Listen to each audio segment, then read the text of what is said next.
हमारी सभी latest videos देखने के लिए चैनल को सब्सक्राइब करें। जब डॉक्टरों ने हाथ खड़े कर दिए, इनको कैंसर है और ऐसा करो आप इनको रहने दो और इनका खर्चा ज़्यादा है, इतने पैसे में आप दूसरी शादी कर लोगे। जब दवाइयाँ बेअसर हो गई, करीबन 2 साल इलाज चला और मेरे ऊपर उस इलाज के दौरान और ज़्यादा तबीयत बिगड़ गई। मैं उनको इतने से बाल हो गए, सर के सारे बाल हो गए। अपनी मम्मी के कपड़ों को कोड़े में भर के कोने में खड़ी होकर रोती थी, पापा मेरी मम्मी को बचा लो, मेरी मम्मी को बचा लो। जब उम्मीद का आखिरी दीपक बुझने लगा, तब क्या हुआ?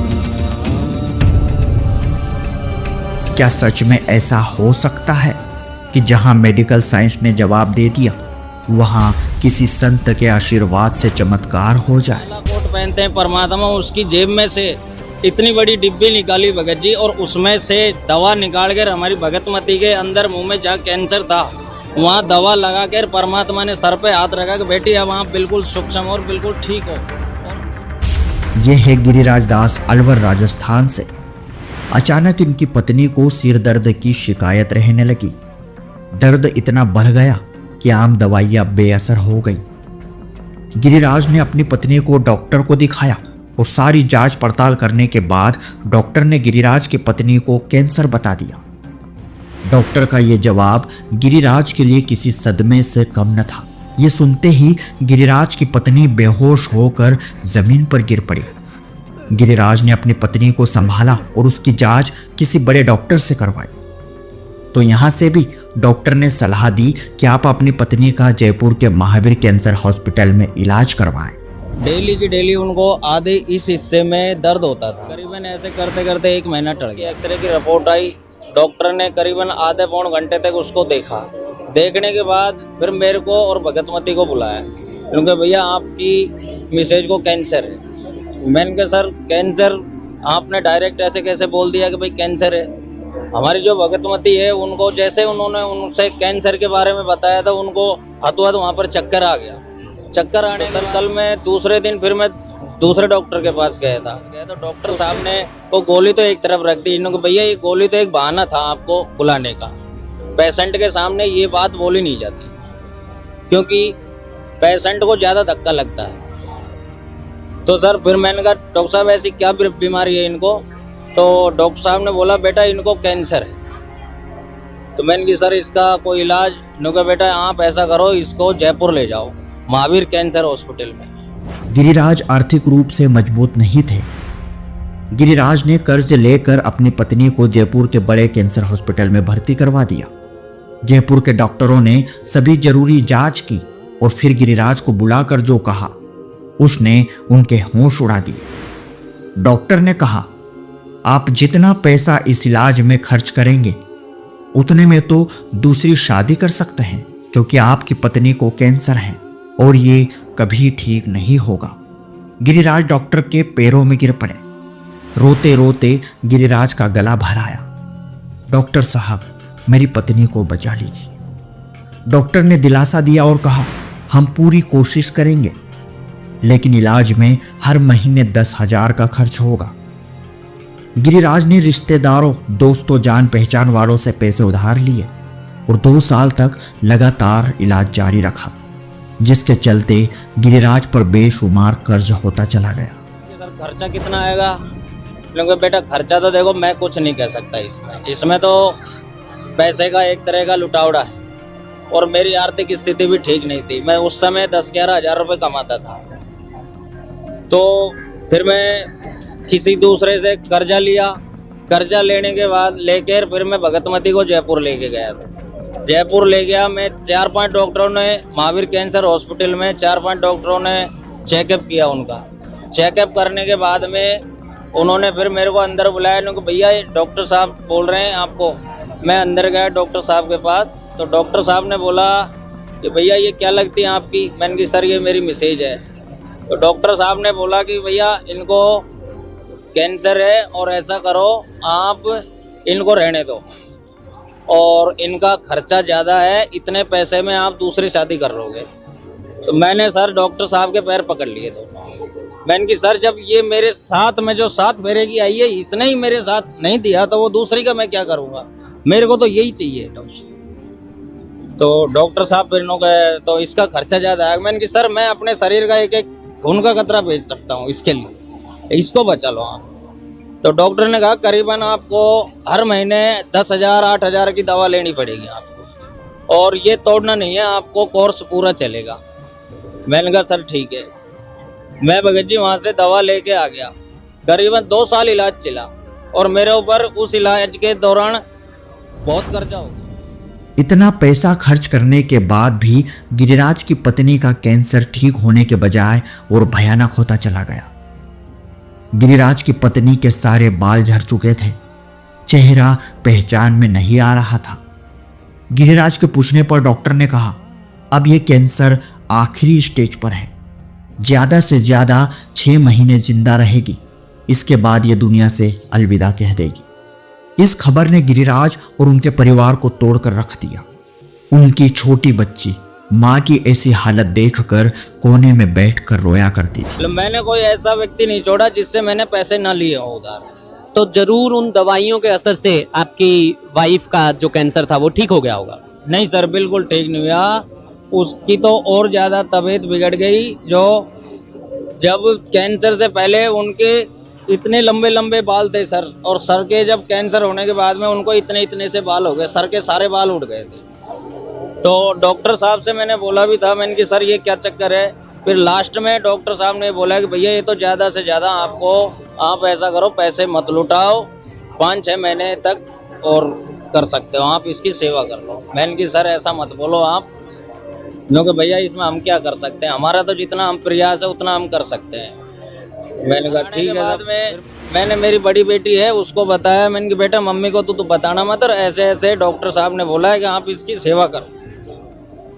मेरी भगत जी 21 साल की बेटी है आज, अपनी मम्मी के कपड़ों को कोड़े में भर के कोने में खड़ी होकर रोती थी, पापा मेरी मम्मी को बचा लो, मेरी मम्मी को बचा लो।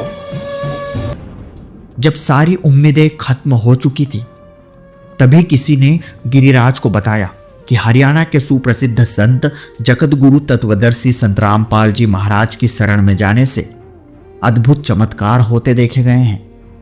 क्योंकि संत जी वे शास्त्रों के अनुसार सतभक्ति प्रदान करते हैं और उनके द्वारा दिए गए अमोघ मंत्र से कैंसर जैसी लाइलाज बीमारियां भी ठीक हो सकती है। ज्ञान सुनकर समर्पित हो जाओगे तो आपकी कैंसर का बाप भी ठीक हो जा। भगवान किसे कहते हैं? वाह भैया।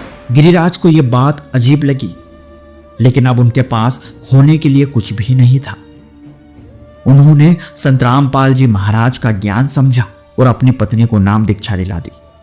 और इसके बाद कुछ ऐसा हुआ जिसने डॉक्टरों को भी हैरान कर दिया। चाचा जी के लड़के की जो भगतमती है, उन्होंने घर पे आके बताया कि जी ऐसे ऐसे एक परमात्मा आए हुए हैं और आप नाम ले लो और बिल्कुल ठीक हो जाओगे। तो भगतमती बोली कि ऐसा कुछ भी नहीं है।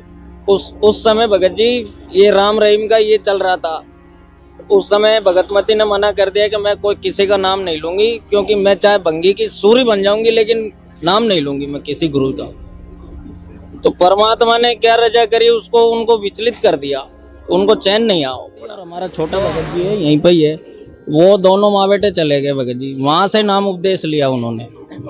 नाम लेने के बाद, तो नाम उपदेश लेने के बाद आपको क्या लाभ मिलेगा? नाम उपदेश लेने के बाद में भगत जी भगतमती कुछ जग रही थी कुछ सो रही थी, स्वयं परमात्मा आए उनके साथ। जब परमात्मा आए, अपनी जो काला कोट पहनते हैं परमात्मा, उसकी जेब में से इतनी बड़ी डिब्बी निकाली भगत जी, और उसमें से दवा निकाल कर हमारी भगतमती के अंदर मुंह में जहाँ कैंसर था वहाँ दवा लगा कर परमात्मा ने सर पे हाथ रखा कि बेटी अब। क्या नाम दीक्षा लेने के बाद गिरिराज की पत्नी का कैंसर ठीक हुआ? जहां डॉक्टरों ने भी उम्मीद छोड़ दी थी, वहां संत रामपाल जी महाराज ने क्या कोई करिश्मा कर दिखाया? आइए जानते हैं गिरिराज की पूरी कहानी, खुद गिरिराज की जुबानी।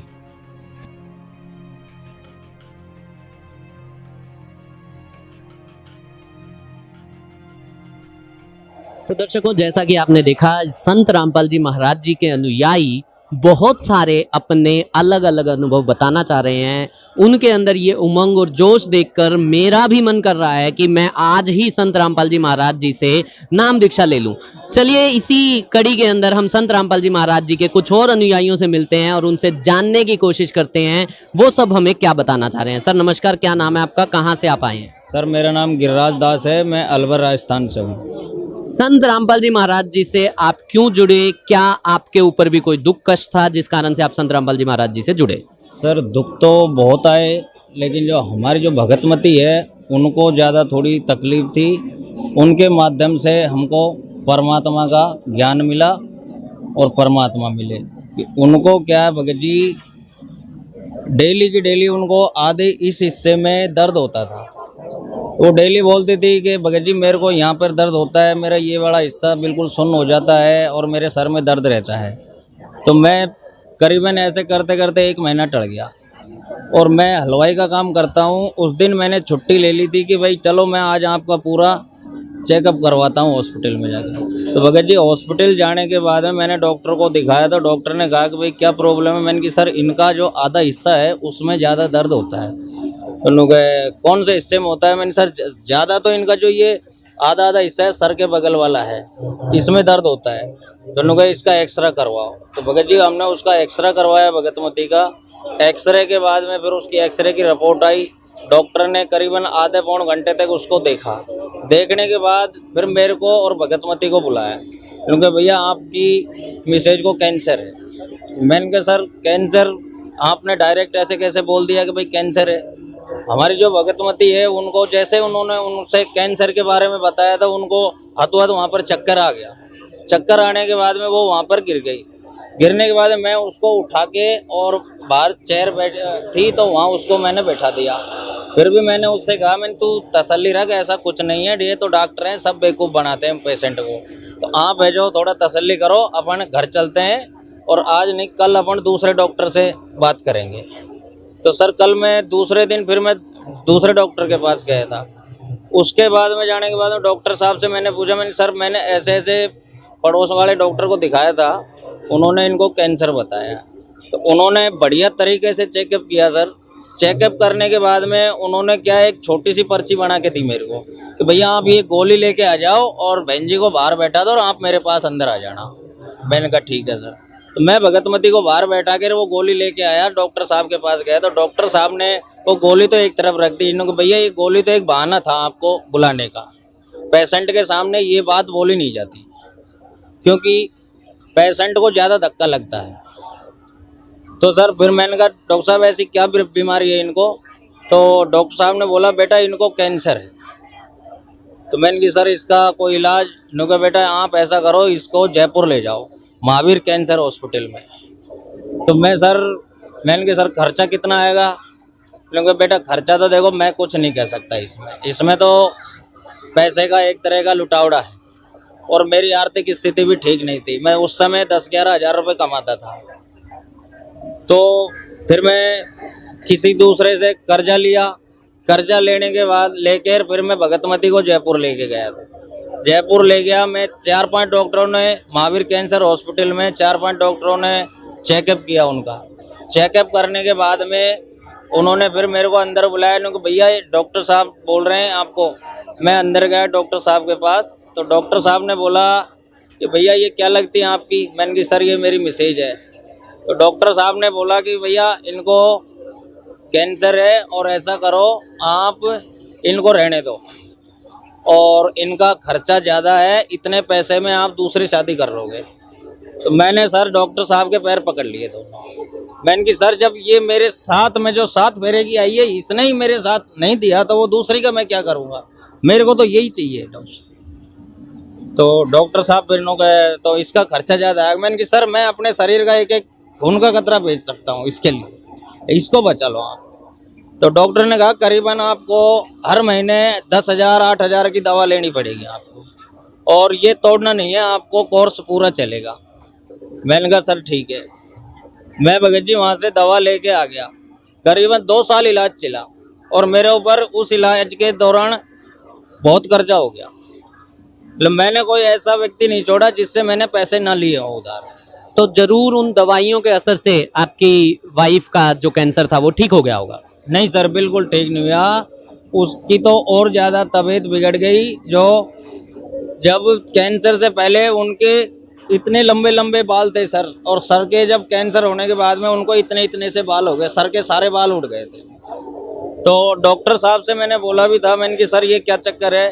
फिर लास्ट में डॉक्टर साहब ने बोला कि भैया ये तो ज़्यादा से ज़्यादा आपको, आप ऐसा करो, पैसे मत लुटाओ, 5-6 महीने तक और कर सकते हो, आप इसकी सेवा कर लो। मैंने कि सर ऐसा मत बोलो आप, क्योंकि भैया इसमें हम क्या कर सकते हैं, हमारा तो जितना हम प्रयास है उतना हम कर सकते हैं। मैंने कहा ठीक है साहब। फिर मैं अंदर से आया तो भगतमती बोली आप ऐसे उदास क्यों हो। मैंने कुछ नहीं, डॉक्टर साहब ने बोला कि अभी ज़्यादा दिन कोर्स नहीं चलेगा, ठीक हो जाओगे आप। तो भगतमती को तसल्ली दी, कोई नहीं। उसके बाद में हम घर आ गए। घर आने के बाद में मैंने, मेरी बड़ी बेटी है उसको बताया, मैंने कि बेटा मम्मी को तो बताना मत, और ऐसे ऐसे डॉक्टर साहब ने बोला है कि आप इसकी सेवा करो। मेरी भगत जी 21 साल की बेटी है आज, अपनी मम्मी के कपड़ों को कोड़े में भर के कोने में खड़ी होकर रोती थी, पापा मेरी मम्मी को बचा लो, मेरी मम्मी को बचा लो। तो लास्ट में आने के बाद में भगत जी क्या होता है कि हमारे जो चाचा जी हैं उनके लड़के की भगतमती है, तो उनका जो मौसी का लड़का है उसका चिड़ाई का काम करता है, उसने भी नाम लिया था। तो उसने उसको बुलाया था कि बहन जी मेरे बोरे संचार के लिए तो आप आ जाओ। तो वो बेचारी वो वहाँ पर गई थी, तो उसकी रीढ़ की हड्डी फ्रैक्चर हो गई थी वो भगत जी की। तो पट्टी चढ़ा रहे थे, तो पट्टी के साथ साथ नीचे गिर गए थे, तो पट्टी से उसकी रीढ़ की हड्डी फ्रैक्चर हो गई थी। तो परमात्मा ने दया करी, उनकी रीढ़ की हड्डी ठीक हो गई। तो उन्होंने उनको बताया, तो वो जो हमारी जो चाचा जी के लड़के की जो भगतमती है, उन्होंने घर पे आके बताया कि जी जी ऐसे ऐसे एक परमात्मा आए हुए हैं और आप नाम ले लो और बिल्कुल ठीक हो जाओगे। तो भगतमती बोली कि ऐसा कुछ भी नहीं है। उस समय भगत जी ये राम रहीम का ये चल रहा था। उस समय भगतमती ने मना कर दिया कि मैं कोई किसी का नाम नहीं लूंगी, क्योंकि मैं चाहे भंगी की सूरी बन जाऊंगी लेकिन नाम नहीं लूंगी मैं किसी गुरु का। तो परमात्मा ने क्या रजा करी, उसको उनको विचलित कर दिया, उनको चैन नहीं आ पड़ा। तो हमारे अलवर में पास में मेयो का बड़ौदा है, वहाँ पर एक रमेणी थी, ज्ञान चर्चा तो हो गई थी।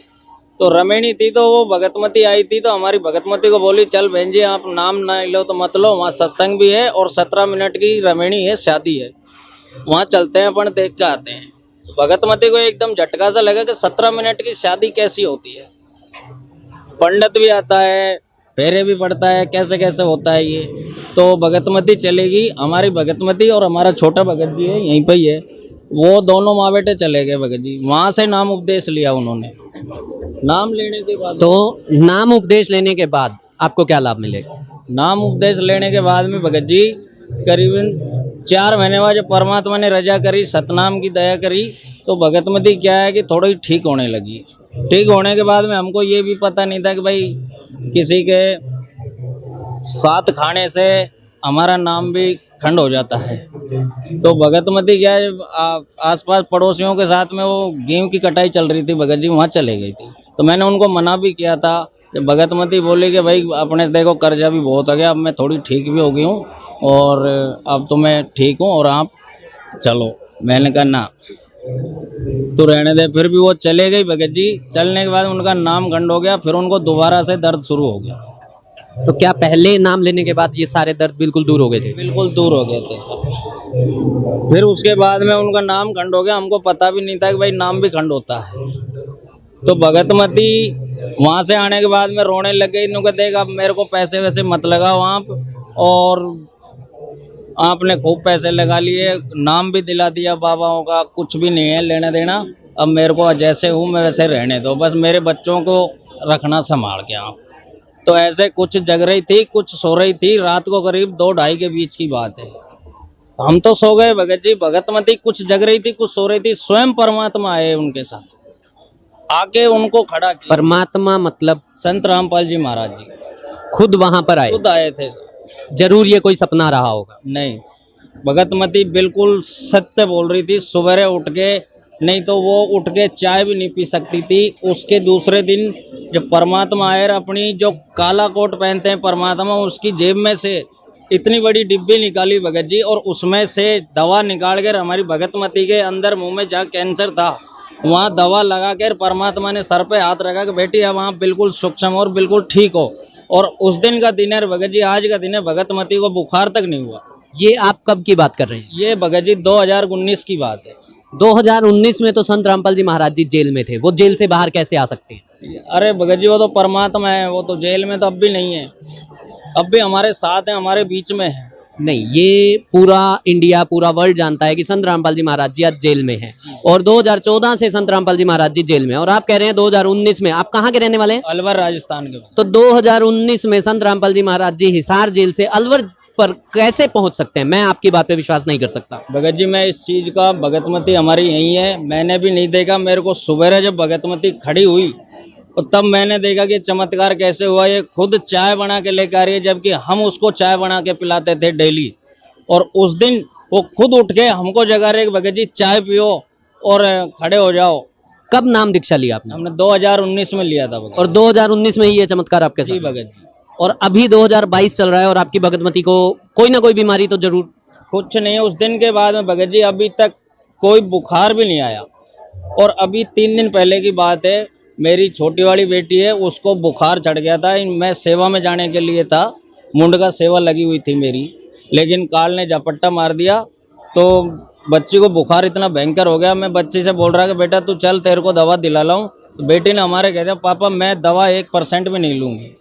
तो बिना दवा के वो बच्ची बिल्कुल ठीक हो गई। बुखार इतना भयंकर हो गया उसको कि बिल्कुल तपने लग गई बुखार में, लेकिन बच्ची ने एक गोली तक नहीं ली कि परमात्मा का जो अमृत जल है, प्रसाद है, मुझको वही दे दो बस। क्या आप जो बातें बोल रहे हैं, क्या इन बातों को आप प्रमाणित कर सकते हैं? जी बिल्कुल प्रमाणित। क्या आपके पास आपकी भगतमती की जो भी आपकी मैसेज हैं उनकी सारी रिपोर्ट्स अवेलेबल है? बिल्कुल भगत जी, मैं आज भी वो भगतमती की फाइल को महावीर कैंसर हॉस्पिटल में डॉक्टर का नाम तक मैं बता सकता हूँ। सुनील कुमार गुप्ता है महावीर कैंसर हॉस्पिटल में, और आज भी उनकी फाइल को मैं निकलवा सकता हूँ चल के। और आज की डेट में उनकी रिपोर्ट बिल्कुल नॉर्मल है? बिल्कुल ठीक। हालांकि कह नहीं सकता कि इनको कैंसर भी था। हालांकि ये सब बातें अविश्वसनीय हैं, लेकिन यहाँ के लोगों की ये बातें सुन के विश्वास करना बनता भी है। आप जो भी लोग आज आपको देख रहे हैं, हमारे दर्शक जो आपको देख रहे हैं, उन लोगों को क्या संदेश देना चाहते हैं? मैं तो भगत जी संदेश तो मैं क्या दे सकता हूँ, मैं तो यही कह रहा हूँ जो भी इस इंटरव्यू को देख रहे हैं, माता बहन जो भी भाई हैं, केवल ये कह सकता हूँ मैं तो कि भाई धरती पर परमात्मा आए हुए हैं और नाम उपदेश लो और अपना कल्याण करवाओ। बहुत बहुत धन्यवाद सर आपका। जी महाराज की जय। सत्य घटना, सत्य गीत,